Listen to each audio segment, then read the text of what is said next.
and welcome to another episode of Life in the Military Spouses Edition. Today, we precursored last episode about what we're talking about today, and it leads perfectly into today's topic, is the concept of loss.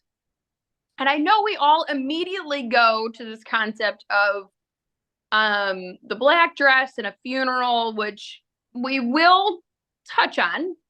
Because I think it's a part of loss and military life that we all accept or know or are aware of. And we'll talk over that.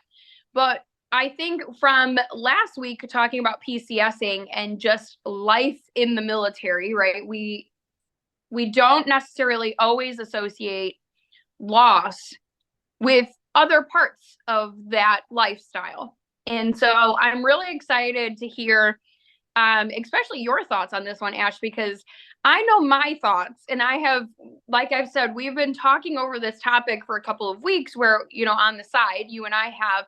And I've been thinking about in my own mind, like, what losses have I gone through and endured while associated to the military?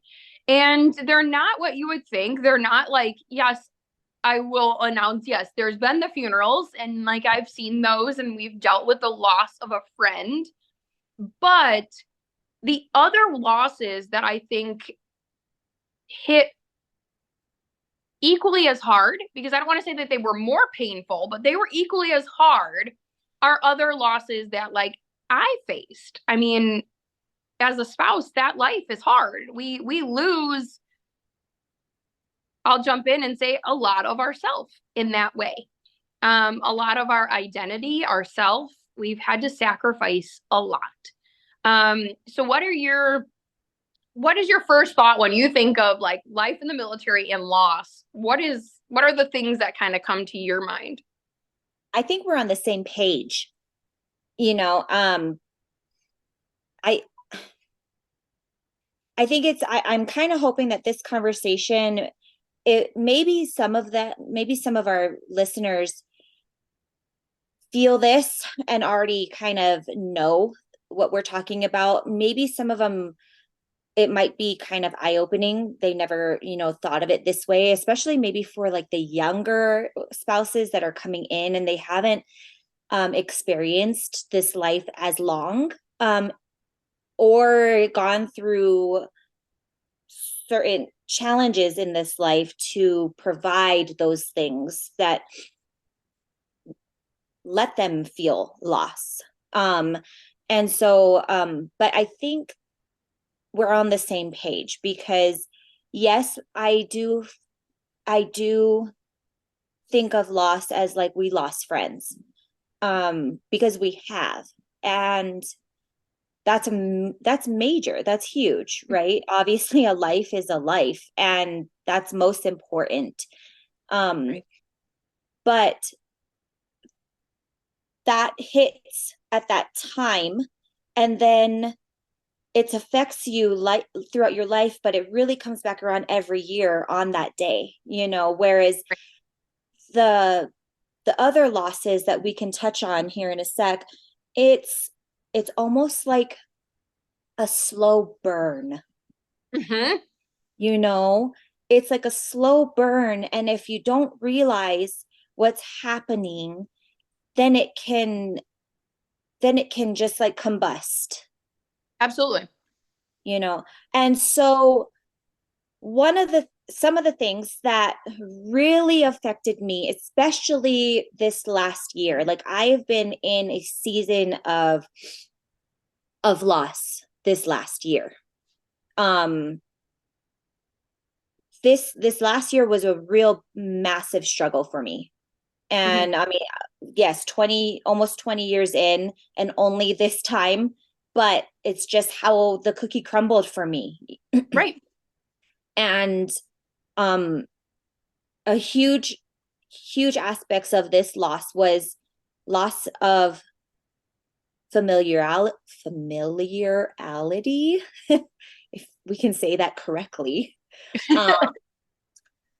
Loss of self, loss of friends, loss of my family. And I guess I don't know how we're going to organize this, but, you know, in the last year and a half now, we gained 2 extra kids. And so my whole family, everything shifted overnight. And, yes, military life, you know, but as spouses, our military life rolls over into everyday life, Yes. you know? So there's no delineating line. It's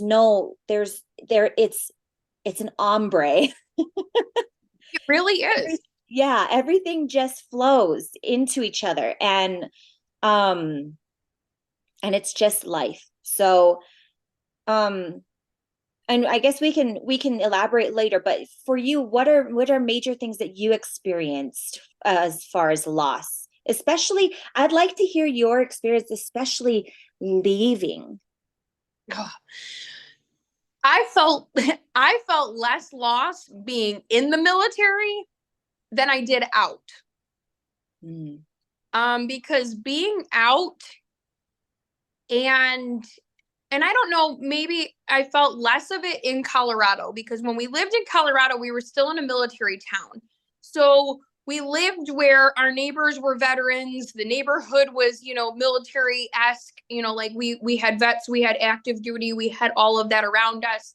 So I wasn't totally removed. As much as we weren't going on base every day or we weren't, part of the military anymore, we were still within the bounds of it. So you didn't feel so removed. You didn't feel so much loss. It was the move from Colorado to Chicago that had the biggest amount of loss for us. Like that was the way I think of it. And I'm like, it's like closing a chapter, closing a book, like fully closing that book and expecting you to put it back on a shelf and be like, and it didn't exist. And you're like, but it took up 7 years or more of my life. Like that, I can't just walk away from that lifestyle. I can't just walk away and not feel something. Like even though, yes, we've talked about in PCSing is this concept of like, and just in military life is we've talked about this concept of how, friends say goodbye and you'll lose friends, you'll move and how hard that can be. I think I just accepted that as part of our lives. Like, look, I've got this friend in this area and this one's across the world and I have friends all over the world, which I just accepted as part of our lifestyle. And then I moved to Chicago and became a like full veteran, like out of the community, out of the scheme of things. And I literally looked at Chris and I go, I don't even know who I am anymore. Like it was the biggest sense of loss of identity. Because I didn't have friends that could kind of understand, like at least when I lived in Colorado, I was like, okay, there's still veteran wives. Like there's still, my community hasn't gone anywhere. Like I still have people who understand military life and get me. Like they truly get me. Whereas when I moved here, I was like, I don't have I'm surrounded by civilians. They have no idea how my brain ticks, how my family ticks. They don't understand my husband. I mean, we moved in. We now are best friends with these people, but we moved into our house in Chicago the first time. Within the first week, I am at work, and Chris calls me. I happen to work late that night. Chris calls me in a full-on panic, and he's like, I need you to look up some information for me. And I was like, what is going on? Where are you? Like, you sound in like a very claustrophobic area. Where are you? And he's like, I'm in the basement in the laundry room. Me and the kids are hunkered down. And I'm like, what is happening at home? He's like, I need you to find out. And I was like, what is going on? Apparently, our neighbors across the street were blowing off fireworks and didn't realize that they didn't tell my husband. So he is thinking, because it wasn't 4th of July, it was literally like a random Thursday evening. He's like thinking the world is ending. Like, Oh, bombs are going off over our house. Like, he is full panicked, put the kids in the laundry room. Like, he is in full protection mode and he has no idea what's going on outside of our house. And so I end up having to like call a neighbor, trying to figure this out. And she's like, it's just fireworks. And I was like, okay, things just had to check and call him up. I'm like, it's just fireworks. I need you to calm down, like release the children, like, like it's okay.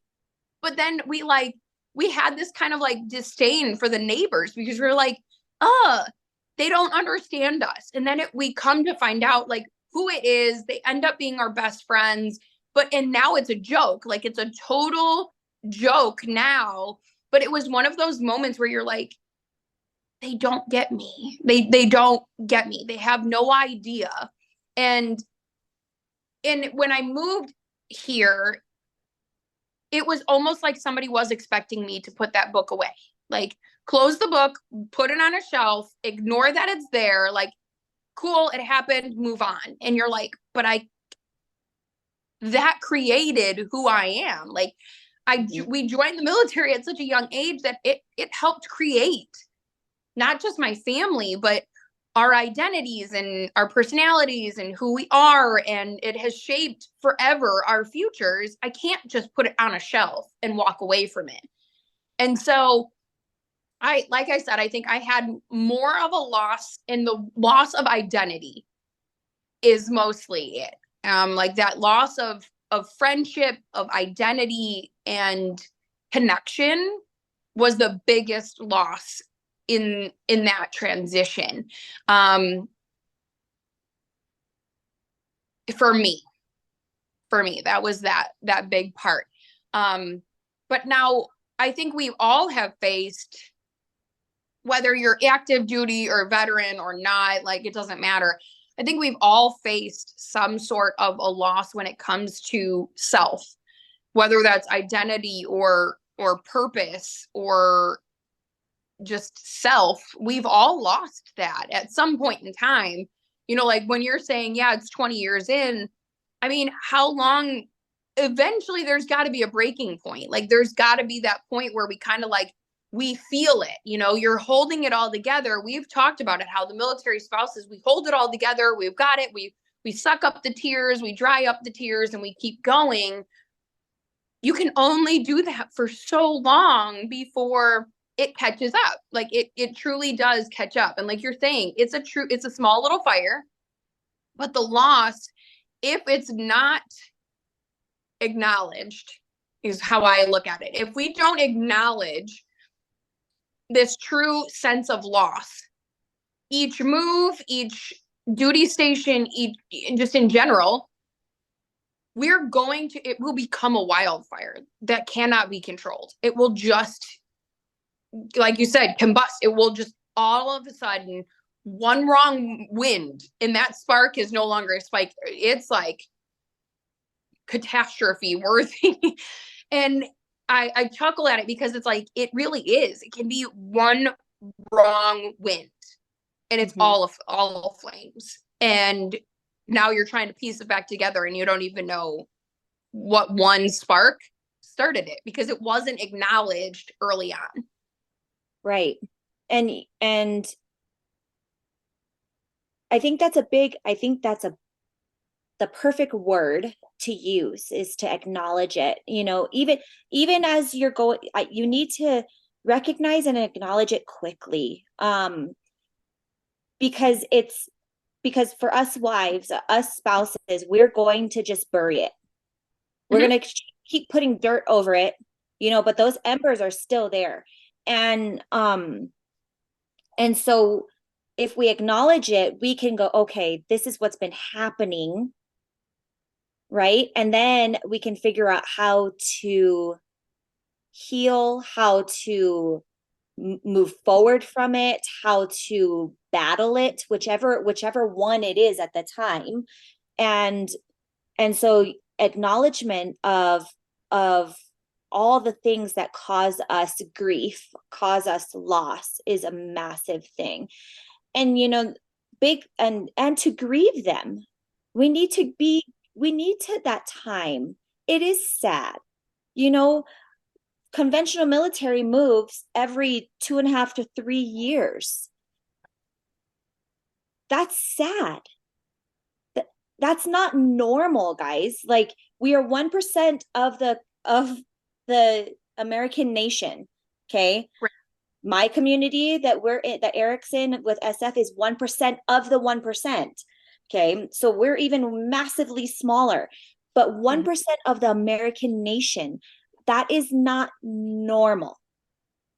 Right. The military life is not normal. and and we have to remember that. So grieve those things, grieve the loss, grieve, you know, losing friends, grieve the depression that you have of your identity shifting, grieve the time that you've had a mental breakdown, let your mind heal. And I can personally contest to this because, like I said, this whole last year has been a massive shift in my entire life. And Eric is still in, he still has to go to work, he still has to deal with that stuff. So I'm here now with what he's doing. He's been a huge support because he's not deployable anymore. He's able to come home more often. He's not training anymore. And it's just his time to start transitioning out. Right. And so I'm very grateful of that. But our life in Colorado okay. So we met in Hawaii. It was while he was in the conventional military, he was a generator mechanic. He did 15 months in Iraq. And then he came home, we got married. He decided to go to selection to become a Green Beret. And during that deployment, that's my first loss. I lost my boyfriend. He was my boyfriend at the time. And turned fiance, came home, gained a husband. Then we leave, right? We go to North Carolina. That's my second loss. Yep. I lost my family. Us military families, we lose our family. We are taken from our home. We are taken from the comforts of just family life. Do I know what it's like to have family around for a long period of time? No. We don't plan family get-togethers for holidays or long weekends just to have a barbecue. I don't know that life.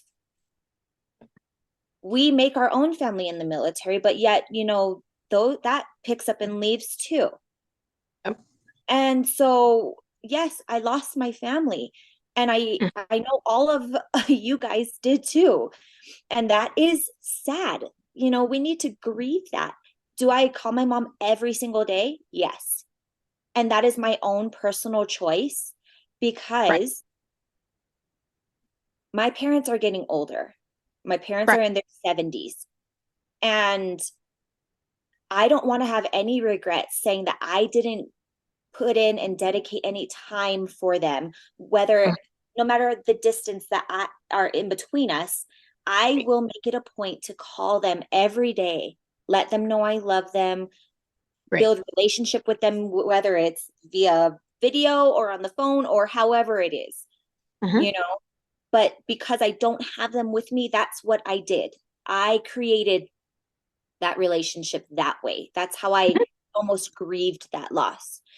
Then we leave North Carolina, which the first time was like, Yahoo, see ya, I'm out. So we were so happy to head to Colorado.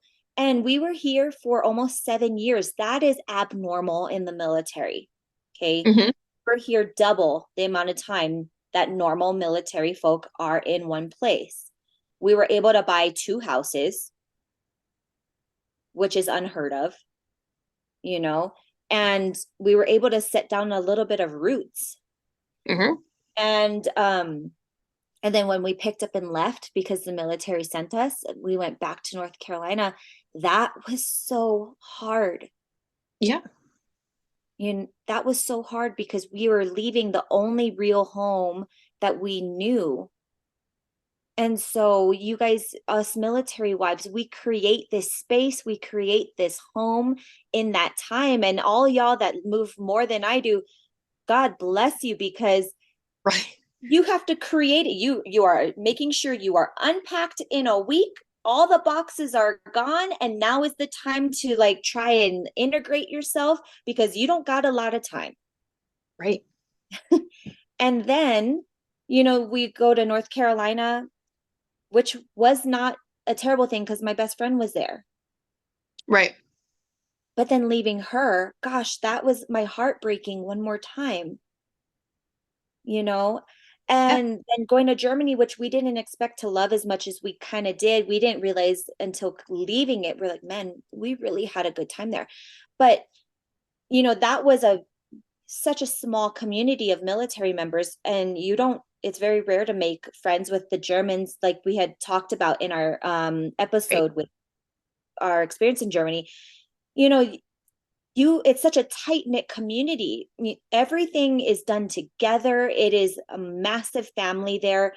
You get experience from all different branches, and it was just it's weird. And so coming away from that, and also just a slower lifestyle, coming back to such a fast pace Yeah. lifestyle, and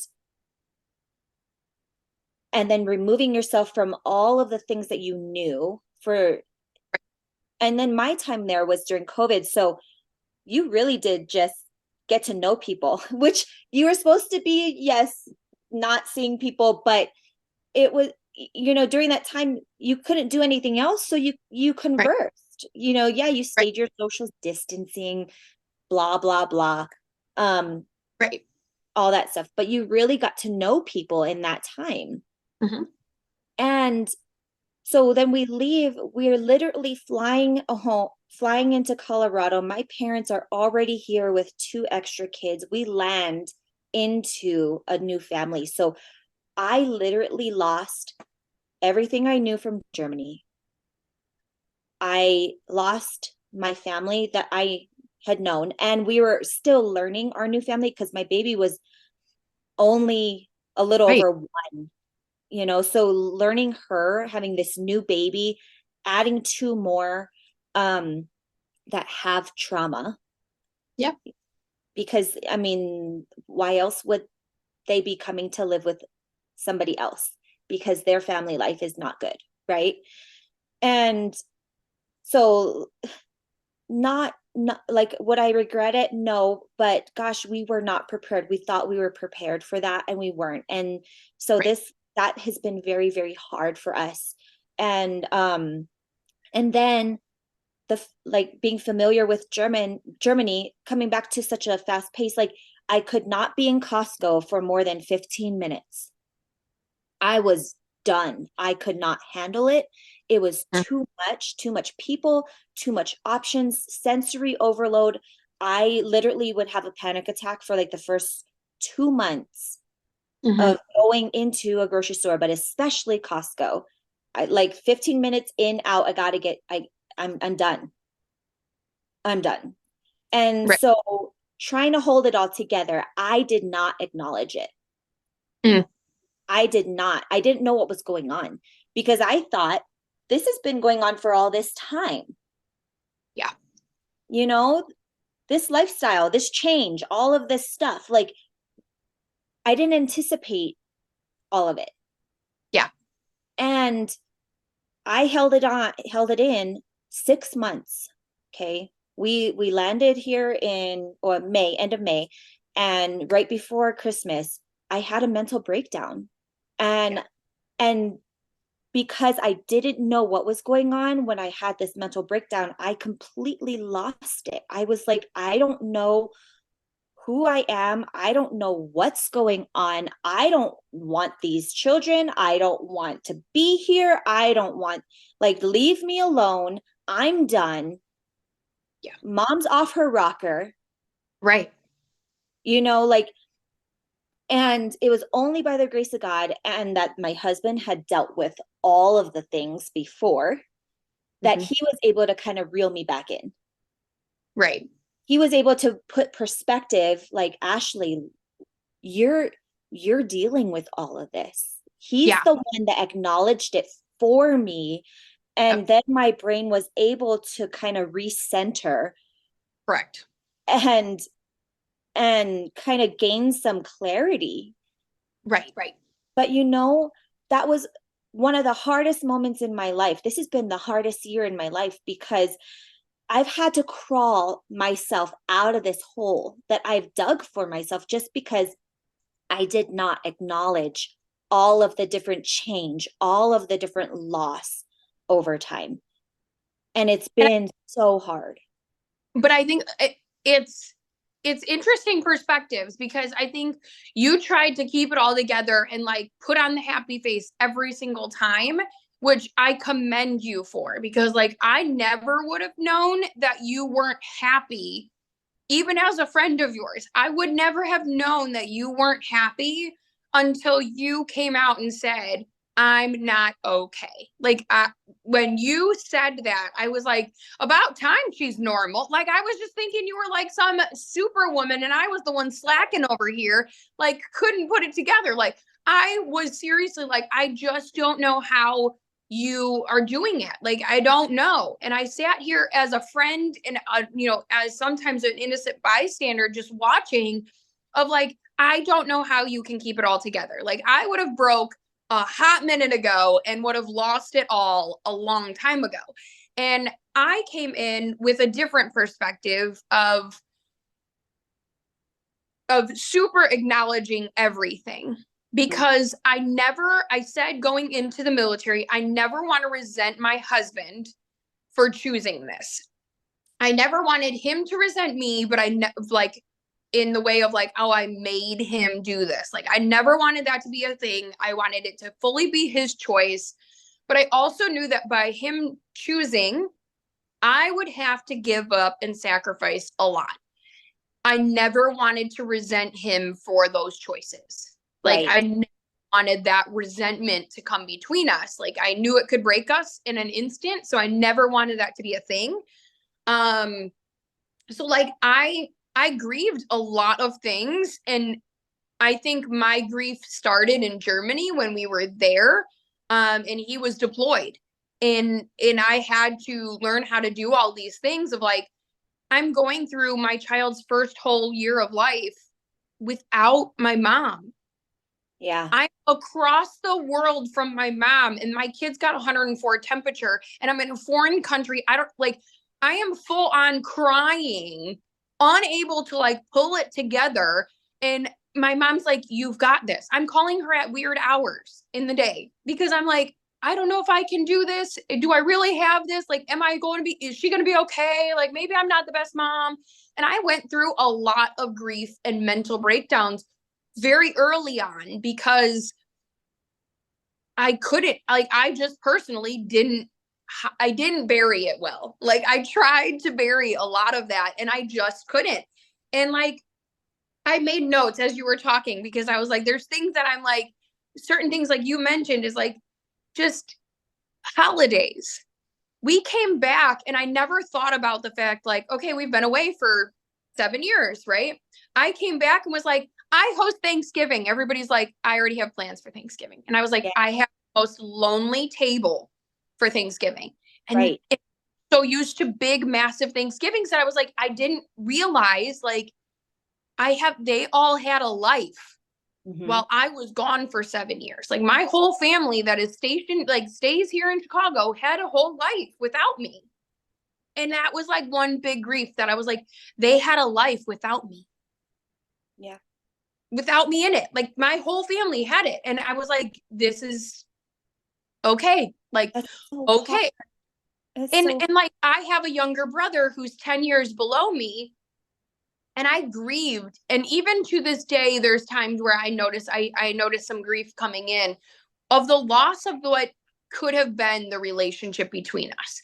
Yes, there's 10 years, but I missed out on going to the swim meets and seeing him at prom, and I missed all of those moments because I was in another country. I was so far away, I couldn't even try and fly home for the one night of his, like, yes, I flew in for graduation and I was at his graduation, but how many birthdays did I miss? How many like big things for him that I missed as a sister.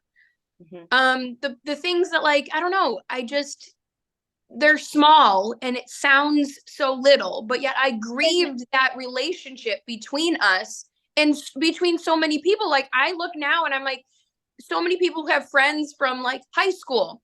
I have one friend from high school and she married a military guy, so we understand each other. That is the sole reason that we are friends, is still to this day, is because we get the other person. She was married to military, is now a veteran spouse, and we understand each other in that essence. But otherwise, I don't have friends from high school. I don't have friends from elementary school. Like, I don't, those are relationships that I cut off when we left because I knew they wouldn't get me. And like, I even put on here of like jobs. I had to walk away from building my corporate career to become a stay-at-home mom, making less money than I was if I would have stayed my corporate job. I had to switch more schooling because I was still trying to go to school while we were military. I had to switch more schools than I could even imagine, like, than you ever want to talk about. I have gone through more schools and yet still don't have my like bachelor's degree. Well, and that's so hard because not all schools connect, right? And I so had to read many classes. yes, right. And so like I know a lot of military spouses, they are going to school, and every time they move, it just sets them back and sets them back and sets them back. You know, what should take 4 years is taking these guys 6 to 8 years. Yeah. And that's so hard because again, that's their identity.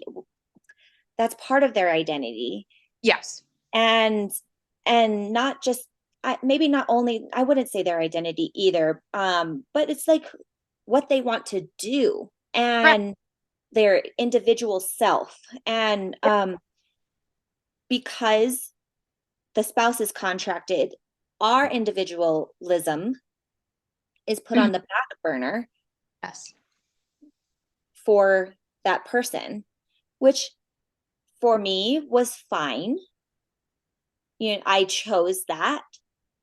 I didn't go to school. I have a semester and a half of college, guys. Like, I am not schooled. I am not collegiate material. I always knew that about myself.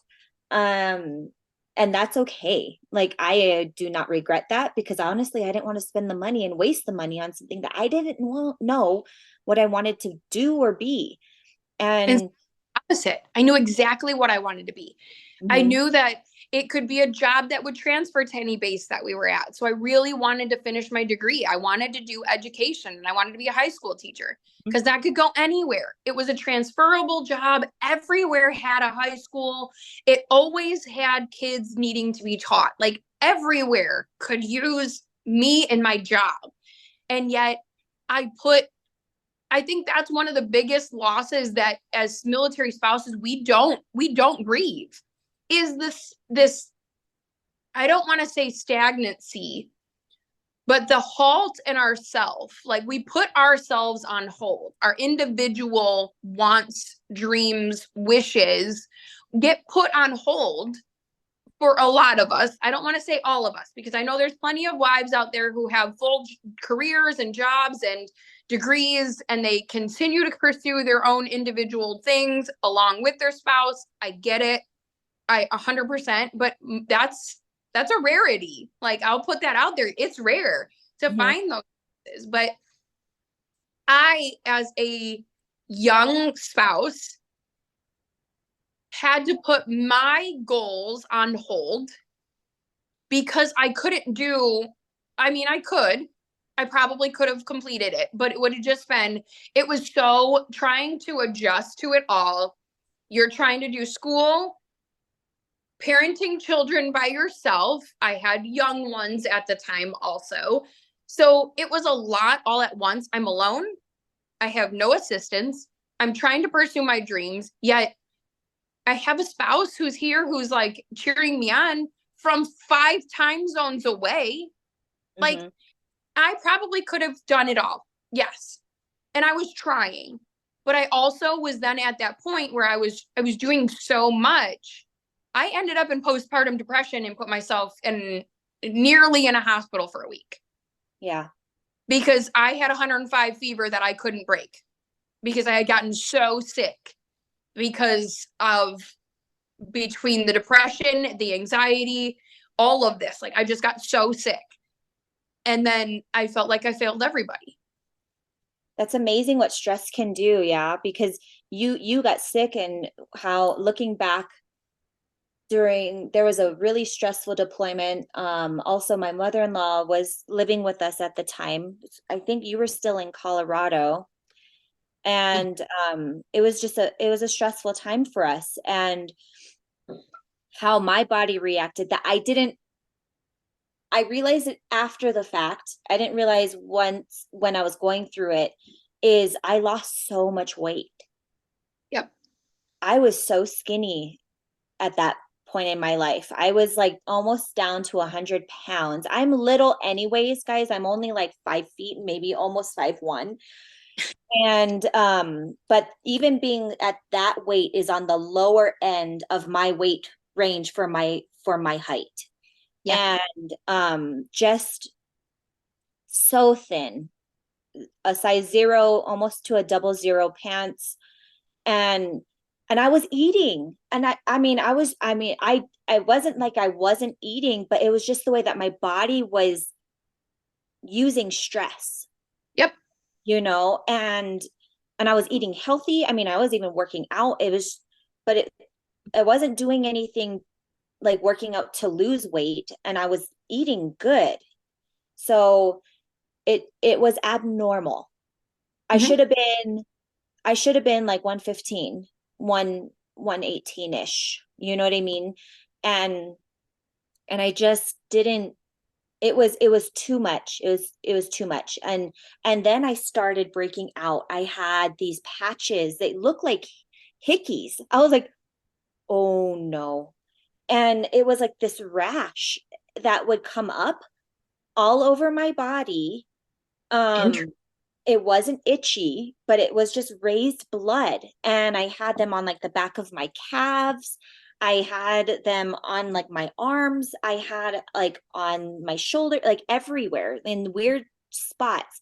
And like it was, again, stress related, and Eric came home from deployment.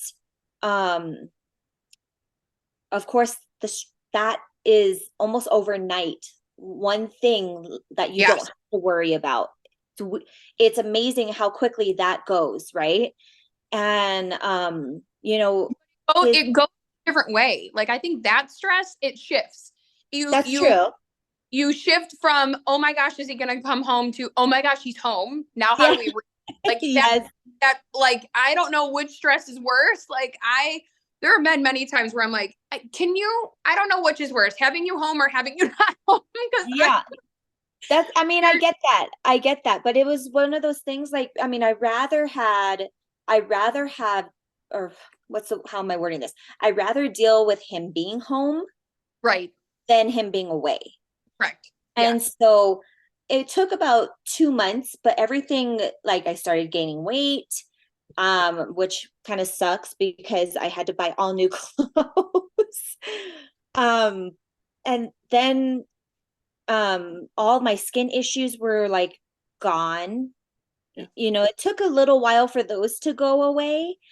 Right. Um, and we thought maybe it was like diet too. I don't know. Anyways, that's a whole different story. But again, I didn't acknowledge it. So this is kind of interesting because, like Stephanie said, you're getting two opposite Yeah.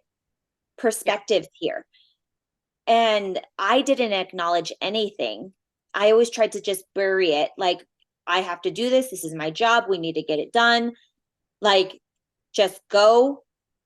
you got to feed your children, you got to take care of them, and you are fine. Everything is fine. You are okay. You will get through this. And I just pushed through. I didn't allow myself to break. I think the only breaking point before this last year wasn't even like a breaking point for myself necessarily, but it was like, my child is driving me insane and I don't know what to do kind of breaking point. Yeah. And I think there's two different perspectives. The one time that I did do the, like, I'm just going to drive through and put on the pretty face and nobody will know, was the worst 6 months of my entire life, including my marriage coming to the brink of almost divorce. When I just tried to bury it and put on the mask and continue to do was when it was during the time when my marriage was at the brink of divorce. We were absolutely miserable, couldn't even have a conversation with each other. I would literally cry myself to sleep every night.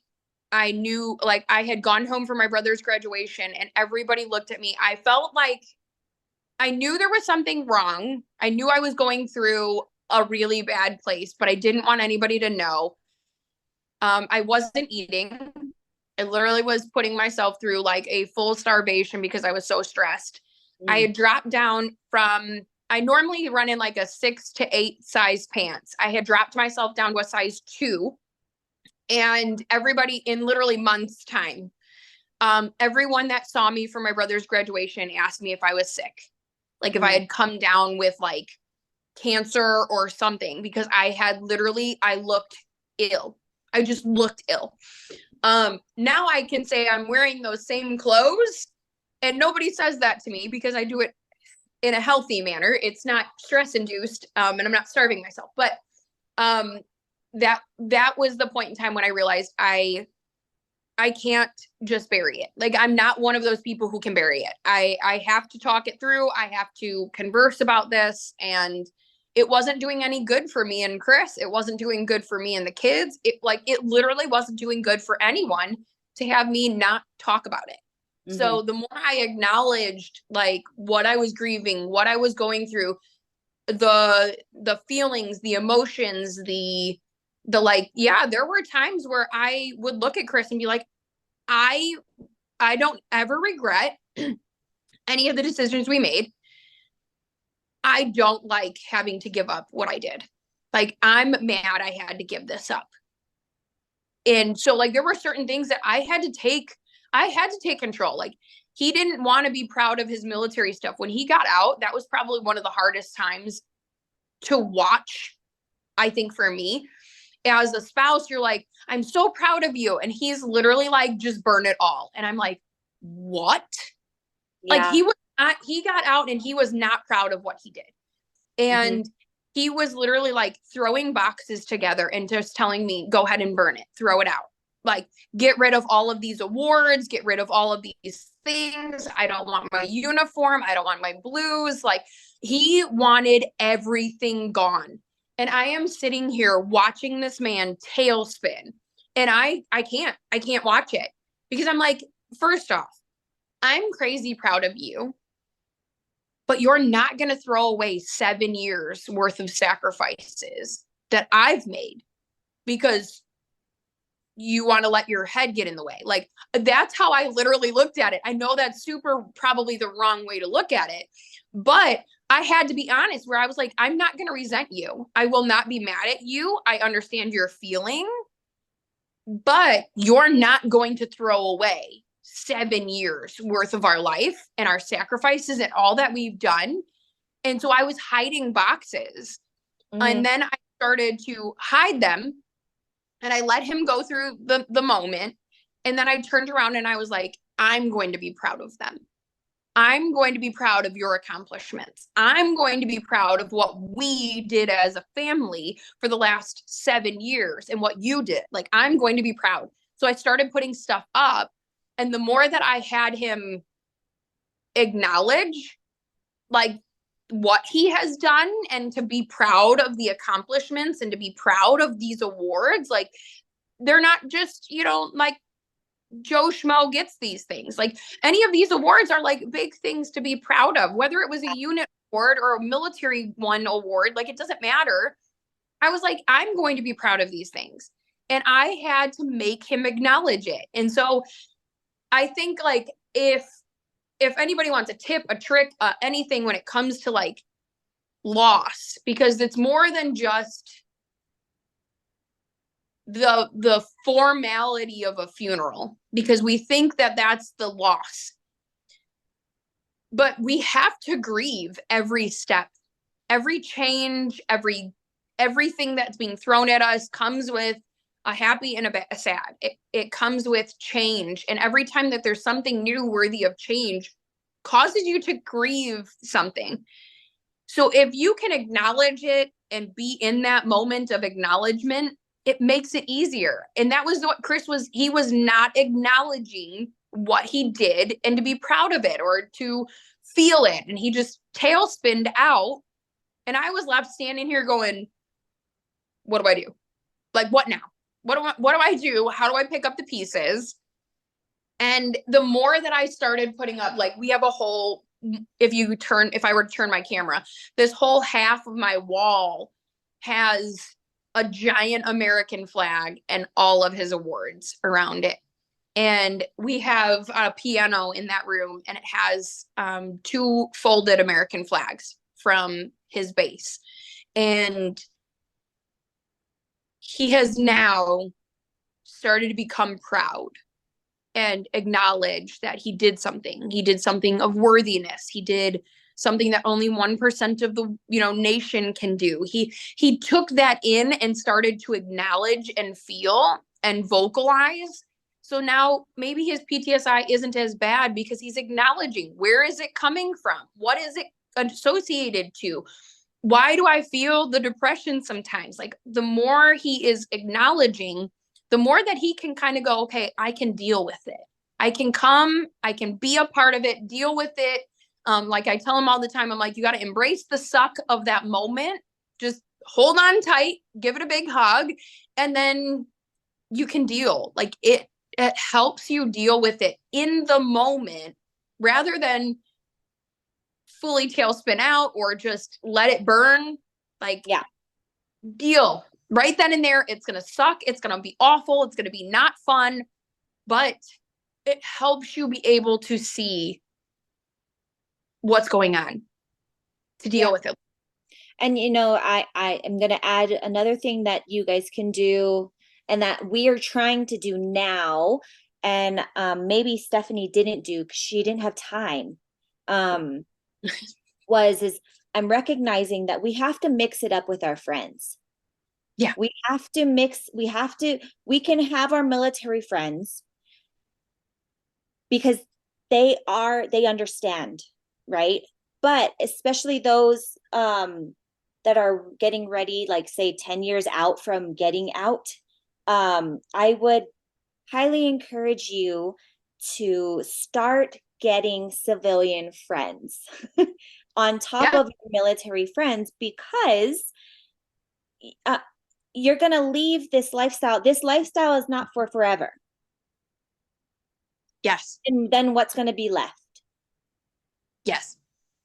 Right? Whereas Stephanie kind of got stuck. She felt that. She goes, oh, now we have nothing. They moved to an area that it's not a large military community, and they felt that loss. And so if you have a mixture of civilian friends that are in a normal life, because again, military, we're not normal. This is 1% of our nation. Not everybody moves like we do. Not everybody experiences the things that we do. Okay. We grow and mature differently than a normal person.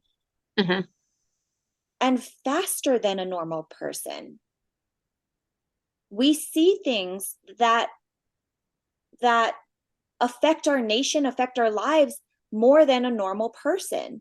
And And so if you have a mixture of friends, when your time is up, when your time in the military is done, you're going to be able to transition more smoothly than if it's just a clean break. And now you go, whoa, now what? Because you're going to finally realize, oh, my husband was just a number. His spot is replaced the next day. 100%. And you're gone. And that's hard. That's going to be hard. We haven't experienced yet, but we're anticipating that. You know, we've experienced it with him moving teams. Because like, do we still have friends there? Yes, but as a military view of it, for his job as him as a soldier, he goes, look at all I did. And it's like nothing ever happened. Yep. Right. And so when you get out of the military, it's going to be the same thing. 100%. It's like, again, if your lifers 20 years, okay, that's going to be majority of lifers is 20 years. Like, you have X amount of years afterwards to live.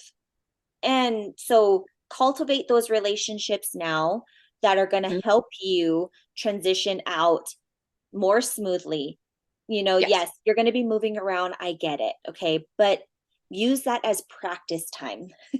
Yes. To make friends in the civilian world. You know, that's also going to give our civilian friends an eye-opening realization of what it's like in our lifestyle too.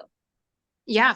I mean, I think that you're right. I had friends that when we were right before we moved from Colorado to Chicago, I worked a 9 to 5, guys. Like, I was the one carrying a job between that transition period. So once he was out, he was going to school. I was working full-time carrying my house with bills and everything. Like, I had the full-time job. And I had friends that were military and I had friends that were civilians because I had work. I had coworkers that were military and I had coworkers that were not. And I had cultivated relationships. So yes, I 100% stand with that thought process. Yes, get the friends get your civvy friends, get your military friends, get that acclimation of both, because some of your military friends are going to move away. And you're going to still have those relationships of the civvies that are there, that are going to be there and want to be a part of your life. Like, they will become lifers also. They will love you and you will love them and they will become that. But also, just integrate, like, just like you're saying, start that integration. Even if you're moving, even if you're going, even if you're doing, lifers don't mean that you're never going to leave the military. Mm-hmm. Like, being a lifer just means you're doing 20 years or more. Mm-hmm. That doesn't mean you're going to leave it. Like, that you're never going to leave it. You're going to leave at some point in time. And now that is a loss that you have to face. Mm-hmm. Like, it's just, as much as you prepare for it. And I will be honest with you, Ash, is that I'm kind of doing one of these, like, I'm waiting. I'm just going to do one of these, you know, like that mom who's in the grocery store watching the child like gag a little and you're like, this is going to come up, and you're just kind of doing one of these. You're hoping, I don't know what I'm going to catch, because what am I going to catch when they chuck at me? But like, you're kind of doing one of these. I feel like I'm at that point, not in a bad way for you guys, because I just want to be that support.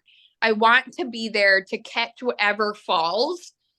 Because something will fall. Like, as much as we want to have it all together, we want to put it all in its place and organize it all, and it's going to be easy, and we've got it. We've prepared mentally and physically, and you're never 100% prepared for any of it, for a change, for loss, for anything. Mm-hmm. I mean, I thought I had it together. I was moving home. I was literally moving home. And yet I felt one of the biggest losses of my life. And we're never fully prepared for it. We're never fully prepared. I'll let you know, like, we are okay, so next November, oh my gosh, a year. Today's November 1st. I know we film in advance, but oh my gosh, that means like you're a year And then, Eric did a early enlistment. He had to get a waiver or something. So it's like for time and for pay are two different things. So technically it's April, but something happens in November that makes him a year out too. So, but the point is we're coming up, like we're on that massive downward Yeah. slope. And I'll be honest, like I'm already feeling it. There's moments in my day or in my weeks where when we talk about, okay, what's happening, like how is Eric like preparing to retire? He's doing a lot of medical stuff. He put in his packet, like he signed his deck statement, like we're done. And now I don't know if I told you this or mentioned this before. He needs a total knee replacement. So technically he is gonna be medically discharged, I think. I don't know how this is gonna work. We're trying to get him to 20 years because he deserves that. Yeah. But even if we had more time, like he would be medically discharged at this point. He is unfit to serve because his body is broken, right? And so now, like that realization, I looked at him and I go, oh my gosh, like it wouldn't matter if we're 15 years or 20 years. Like you are done. Like there's no way, even if you wanted to continue, that you could. And so throughout my weeks, like I've been like thinking of this, and I've been starting to feel like sad. This has been 20 years of our life that Eric and we have lived this. Yeah. And all of a sudden it's like ending. And so like I feel the grief coming, and I'm trying to acknowledge it because learned Yes. I've learned, especially over this last year, like we are very transparent people because of last year. We will, if you ask us about adoption, about mental illness, mental breaks, like anything, we will actually really talk to you about it. We are very transparent. And so because of that, I am trying to acknowledge and not let this take me by surprise. Like I am getting sad. It is going to be a part of our life that's done. Yeah. And it is sad. But it's something to be proud of. I think Yes. with loss, in the topic of loss, we so quickly will go to the negative side of it, of well, this is over, or I've lost this friend, or I am, I had to say goodbye.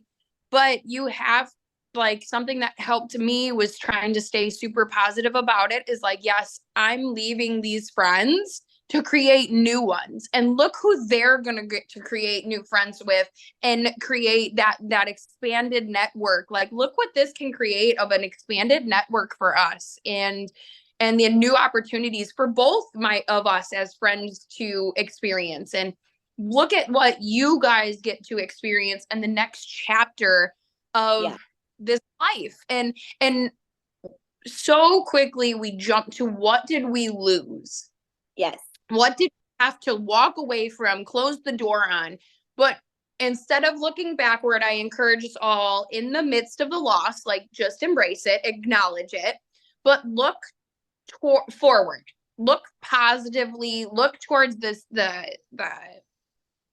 next thing, because there is something in front of it. It's not like we're just shutting doors and we're walking away from it. Like, as much as I felt that when we were transitioning out and we moved to Chicago, of like, everybody just wants you to like put it on the shelf, I can still be proud of it though. Like, I can, just because everybody around me wants me to shut it out, and just because everybody else doesn't understand, doesn't mean that I can't have a whole wall of military life.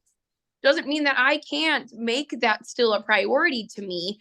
I have a picture from one of the balls that is sitting of me and Chris, and that sits on my bedstand, my nightstand. And that's just, it's a picture that I love of the two of us. It's being a part of the Veterans Day assembly at my kids' school so that my husband can be proud of that. Like, it doesn't mean that we can't acknowledge it. It's coming on and creating podcasts like this so that we can share with others of what this life entailed. It's stepping into something new. And we were never like, here's a little faith moment, guys. Sorry, I'm going to put that out there, is that you were not put in this situation for nothing. You went through everything, whether it was a break at a certain point, whether it was a transition, a change, a grief, a loss. You went through it for a reason. As much as in that midst, we don't want to acknowledge that. We don't want to look at that. We don't want to be excited about that. But there's a lesson to be learned in everything we do. And on top of it, Heavenly Father put you there for a reason, in that time, in that place, for a reason. You can take away so much. So like, Ash, your mental break at a year and a half ago was for a reason. Yes, it was for your own help, right? Like, you needed to break to be able to learn.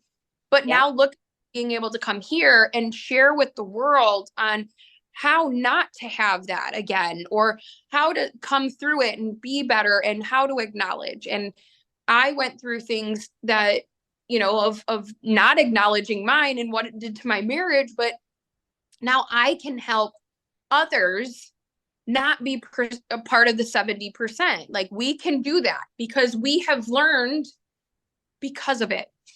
Yes. And so, as much as it's hard, and in that moment you're like, why am I here? Why am I doing this? But you're needed in Germany at that point, versus I was needed in Germany at my point for something. We had different lessons. We had to take something different so that we could be here today and give you different perspectives and give you different thought processes, because of the plan is bigger than what we can see. So, faith moment over, but you're given something for the reason, and there's a reason for it. As much as it's a heavy burden to carry, or a loss, or whatever it might be, it might not be ideal. It might not seem like butterflies and rainbows, but it's really meant for something bigger. Amen. Well, and I'm gonna transition just a little bit, because I feel like we have to touch on this part a little bit. I know this wasn't the focus of today's episode, but we do need to talk about the loss of friends. The loss of friends to being killed in action or suicide, because that is a big thing in the military, and that is something that is anticipated.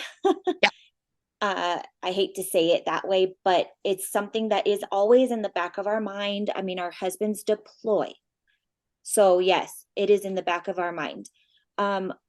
Our soldiers deal with PTSD, PTSI, and there is a statistic. Come on, everybody has heard the 22 until none, because 22 veterans kill themselves or succumb to suicide every day, right? And so we can't ignore this part of this episode either. Like, this is a big one. So I think we all face it. Like, or at least, okay, let's rephrase that. We all are aware that it's a possibility. Some of us will face it once. Some of us will face it 40 times. Some of us will face it in and out of the military. Chris did honor guard and was gone all the time at funerals. And he goes, it never gets easier to hand that flag over to a spouse. It never gets, he goes, that is the worst part of my job. And he only did it for 6 months. He only did honor guard for 6 months, because that's all you do. It's 6 months rotations, because it's that trying on you emotionally to do more than 6 months worth of a rotation at a time. And so he did it, and he goes, it doesn't get easier to hand that to hand that flag to a spouse never gets easier. And he one time there was one spouse that he came home and he just cried into my arms and he's like, I never want that to be you. He goes, I faced a woman today that made me think of you, and it was just harder than could be to face it. He goes, handing that flag over, literally, I had to choke back the tears today. And it's hard. Like we all face it. I remember when I first got to Germany, they were like, you will make sure you have a black dress in your closet. And literally, the guys weren't even fully in processed. And we had to pull out those black dresses and we had to stand there. And you had a whole small chapel filled with guys and their spouses in black dresses. We just went to a funeral earlier this year, a couple months ago, of a veteran who succumbed to suicide. And he was in front of the VA when he did it, because he didn't feel like the VA could listen to him. Yeah. We just, he wasn't at home. His wife didn't find out until the cops came to her home to tell her that morning. And that's another hard job. You know, you think of the police coming to a home. Well, they have those details in the military where soldiers go and announce this to the military family, you know, and normally it's someone that they don't know. Sometimes it is, but they try to get somebody that the family doesn't know, because they don't want to put that face and that friendship as a resentment of like what you just told me. And right.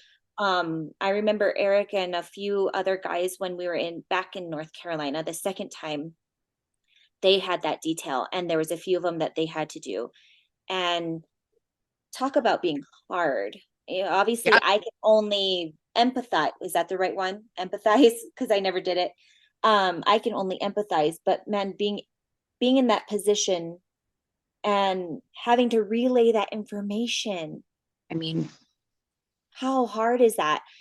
And you know, back in 2018 and 2019 for the SF community, that was a really hard year for our community.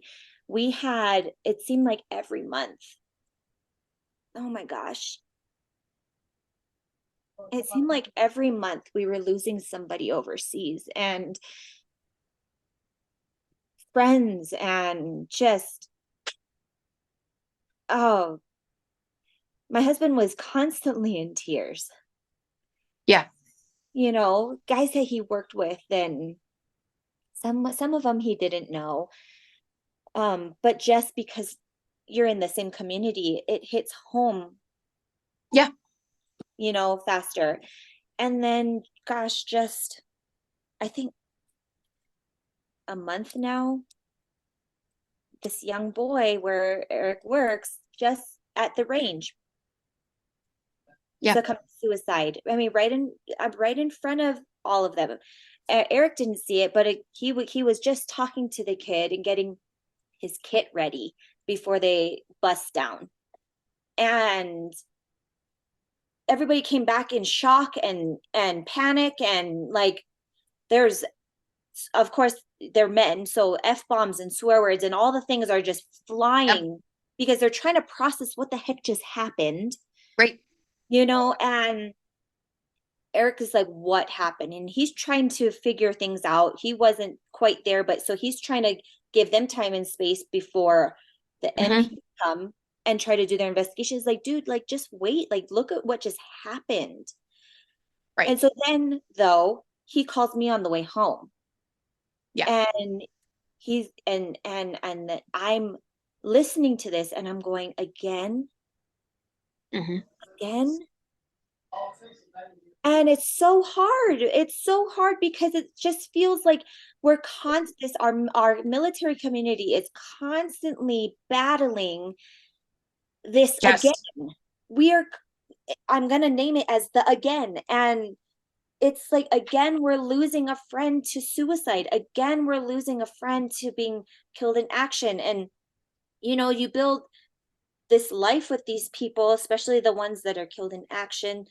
And and then all of a sudden, like, yeah, teams split apart, they go work someplace else, and you hear about this, and it's like, now we see a memorial, he's named after a street here. And so it's just, it's so hard. And so the one thing for this part, like we can say about the other kind of loss, like acknowledge it, um all that kind of stuff. Yes, acknowledging it is a given. Yeah. There's no way around not acknowledging losing people this way. But how we can get through it is we need to remember. Yeah. We need to remember them. And we we can't we can't just, like, after however long it takes you to grieve, and I'll admit that it's like, okay, this happened, these guys, they go right back into work. They have Right. to put on this facade that everything's fine, we got work to do. Us at home, we go, okay, this just happened and I'm sad, but like we're still supporting our guys. Our house still has to be upkept, dinner Yeah. still has to be made. As these other spouses' lives just got completely crushed, and so yes, we remember, we talk about them. Okay. Yeah. And that's the part that I can say what we can do to help grieve. It will be sad. Every time they get brought up, it will be sad, but it will Yeah. be easier. And so if you ever experienced that, if you haven't experienced that yet, I hope it never happens to you. Right. I hope it doesn't happen, but brace for it because it will. But I think like something that we've done, because we only lost one. We lost only one person while active. So in 7 years, we only lost one friend. We've lost more after. As veterans, we have gone to more veteran funerals than we have anything. And it's continuing to check in on each other. So we come back to our unit, however we had that connection to them. So, like it's, some of them are from Chris's deployment unit, and we check in. I, as a spouse, will even come to some of them and be like, hey, how are you doing? How are you doing? How are you doing? Like, and we check in. And it's not even, we don't just do it when it's just the funeral times, when the accident happens. They check in on, so that it's kind of cool. The deployment unit that Chris goes with or went with every year, they have like I think they call it D-Day for them, where they all know that they should have never made it home after that day. So they have like an anniversary. And so every year, the whole unit touches base every single year. Anybody that is still like on Facebook and active on social media will send a group text to each other, and they communicate. They communicate again about 6 months later. But then you have little networks within the big unit that were closer friends. So I'll get a random text of, hey, how are you? Hey, how are you? Like, and I'll send them out to, and then in our veteran community, like we have our group of veterans that we just kind of hung with, and we will always send out the text. If it goes more than 6 months that you haven't heard from somebody, I am reaching out to a spouse. He is reaching out to fellow friends. Like, we make that is another thing, is like, don't be afraid just because we don't live in the same unit or work in the same unit or in the same area anymore. That's the joys of the technology that we have, is just to be like, hey, how are you? And you never know that hey, how are you could literally be life-saving in anybody's capacity. Like, when we talk about the suicide, I mean, that's spouses too. I've had many a friend like that is Chris's guys, or the people who deployed with him, who have sent me a text and been like, thanks for talking today. And you're like, my door is always open, and that means my phone too. Like, I will never deny one of them a phone call, because it's just, I understand that we're in this together. it doesn't just mean that when you're downrange, we're in this together. It doesn't just mean when we're on a field rotation that we're in this together. I'm sorry, hate to be the bearer of bad news, but you're stuck. Your lifers with me, literally, and not just for military time, like all of life, because I'm going to care. I'm going to check in. I'm going to be a part of it. I want to hear about it. I want to hear if you're struggling. I want to be that support. I want to hear the good things too. Like I want to be both. And so that is something that we do try to do is stay in contact. And even if it is just a random, hey, that's a cute picture, I love this, or whatever, just putting ourselves back into conversation, putting ourselves in front of these people again to let them know that, like, you know what, you're not alone.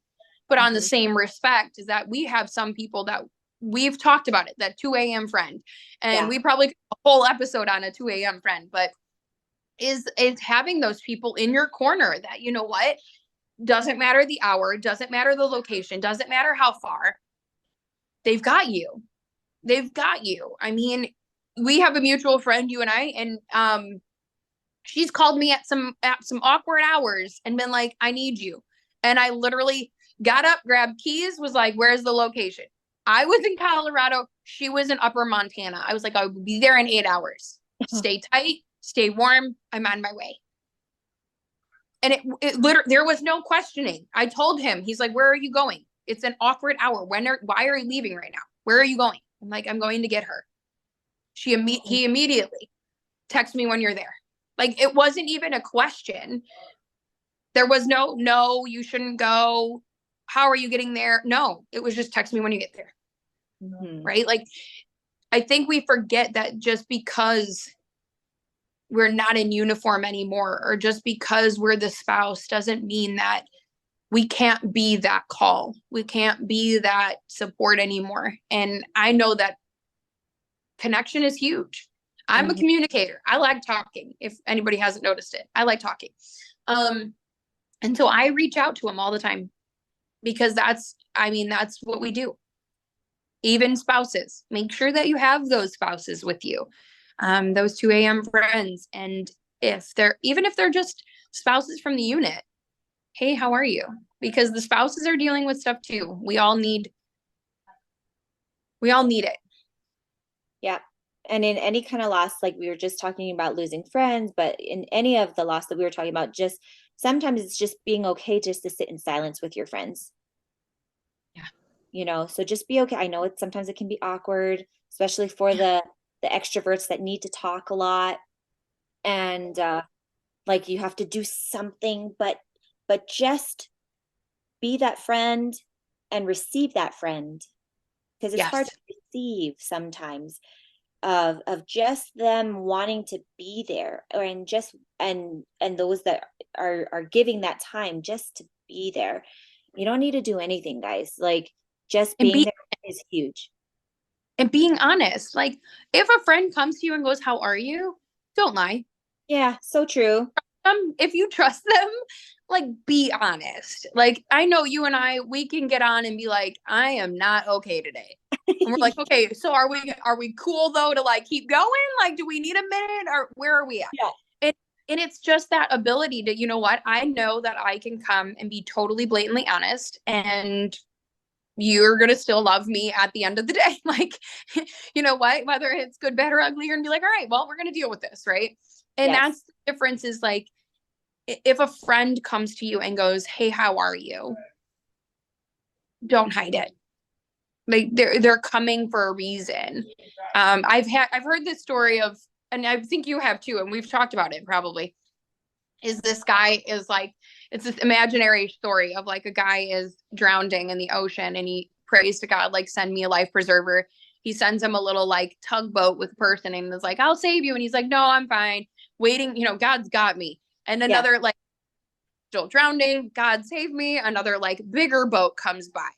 And he's like, nope, God's going to save me, right? Bypasses a second boat. A third boat comes by, and it's like a cruise ship, right? Like, and they're like, we've got you. And he's like, no, I'm fine.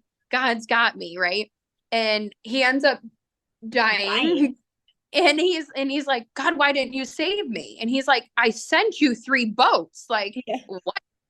And so it's like sometimes our relief doesn't come the way that we're asking for it or praying for it or wanting it or expecting it. It might be the most random of person. I mean, one of our friends that we haven't talked to in months reached out and was like, I just need a friend. And you're like, absolutely. Like, and it's sometimes it is that it's a matter of like,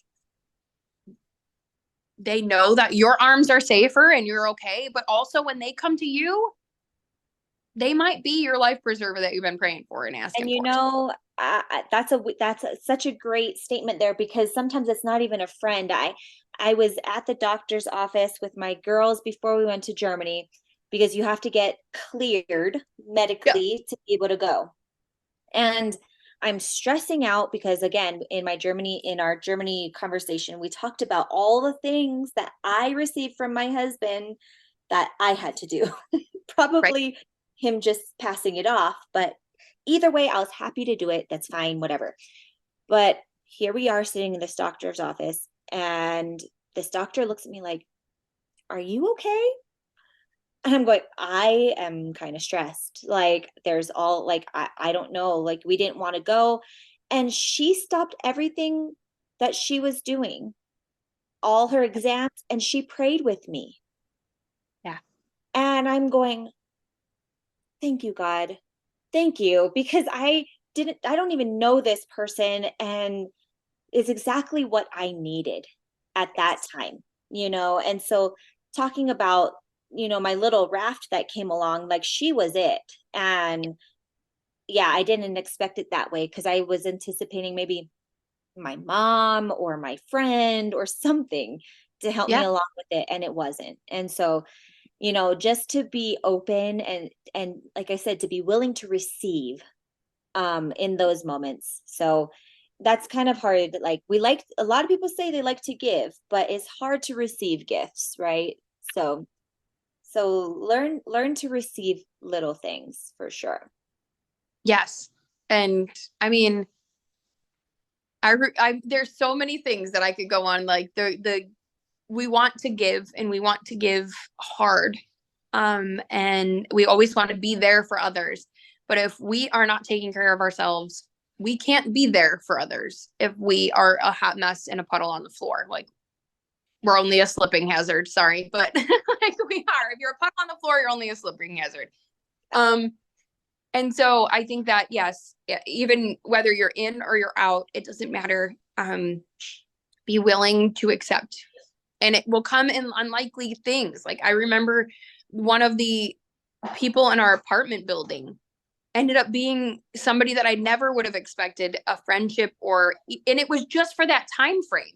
It was only while I lived in that one apartment building that she was that life-saving help or like grace that I needed, that lifeboat that I needed for that moment. But she was that lifeboat even for that season. And so it doesn't mean that they're going to be there forever. And it might be, I mean, unlikely characters come into our lives and they stay there forever, and others are there for a season. But if they're there for a season, utilize it. Like, embrace that moment and take that in, whether it's short lived or fully long, it doesn't matter. But like, loss comes in many ways. I mean, I think we've shown that, we've talked over it, and we all face it, but it's just accepting it, acknowledging it, dealing with it, embracing it.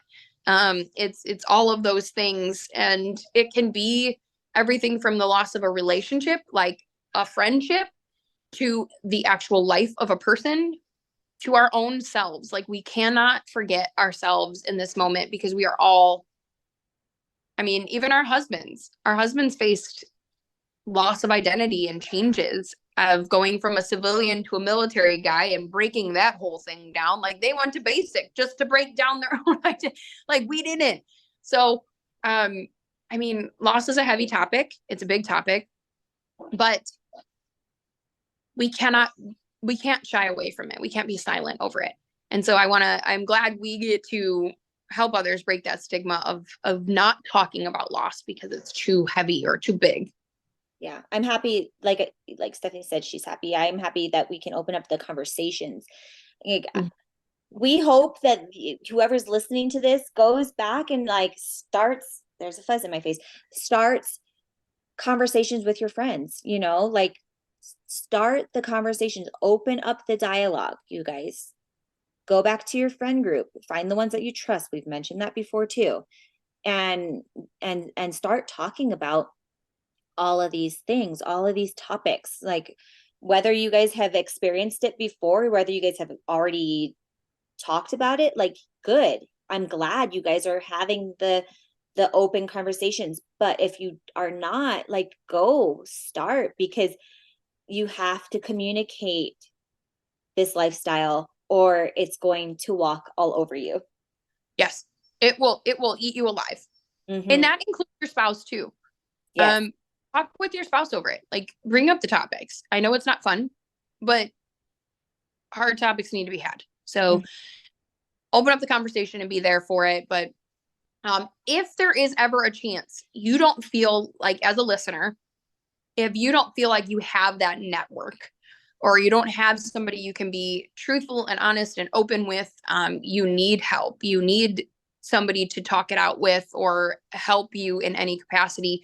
Please know that we are here as that safe space, as that friend, that 2 a.m. friend, if that's what you need. We might not know you personally. We might not have worked with you or been near you, but we are there to be that support for you. So please, please, guys, know that you are literally never alone. If you are listening to us, we are here. We will gladly take any message or whatever you've got for us, comments, messages, all of it. Leave it here, leave it with us, because we will gladly be that person that can help you talk it through and work it out and communicate with yourself and with others. We will gladly help in any capacity. And if we can't do it, we will get you a resource or a friend or a thing, whatever, will get you somewhere.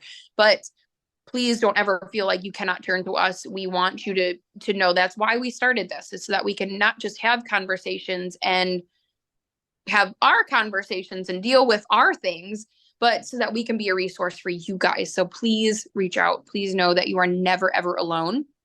We will be that friend for you. So thank you guys. And thank you, Ash, for being here and for being on the episode today. And I know it's hard, but there's great things looking forward. So make sure you're following along on the podcast itself, on social medias, because we've got previews and precursors to all the fun things that are coming up.